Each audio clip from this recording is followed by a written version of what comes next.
রান্না করব আমি চিংড়ি মাছ দিয়ে মিষ্টি কুমড়ো শাক।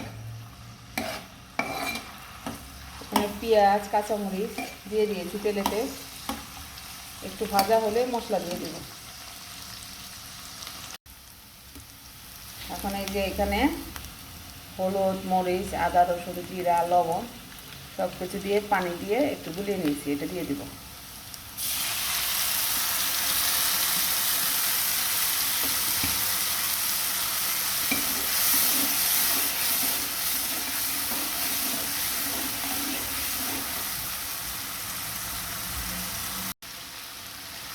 মশলাটা কষানো হয়ে গেছে।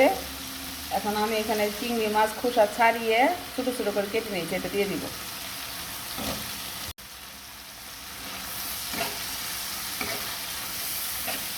এখন মাছটা কষানো হলে শাক দিয়ে দিব।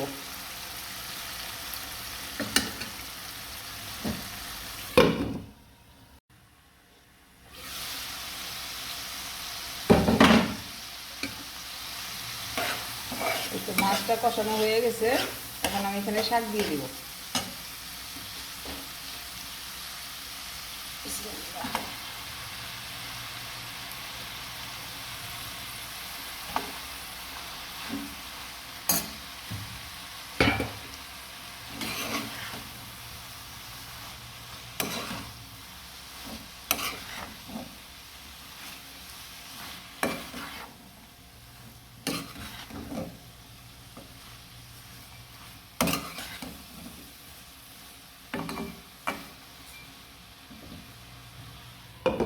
ঢেকে দেব।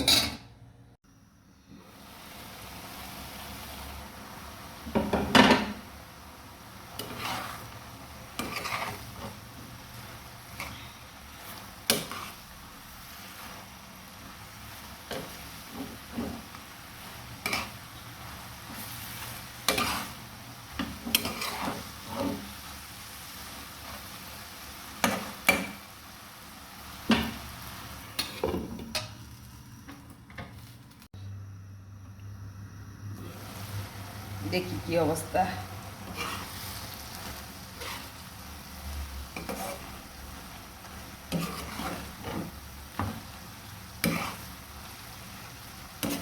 এই তো হয়ে গেছে। হালকা একটু ভিজা ভিজাই থাকবে, কারণ জায়না বাবা একটু ঝোল পছন্দ করে। আমি শুকনো শুকনো পছন্দ করি, জায়না একটু ঝোল পছন্দ করে। বাস হয়ে গেছে, চলো বন্ধ করে দিই।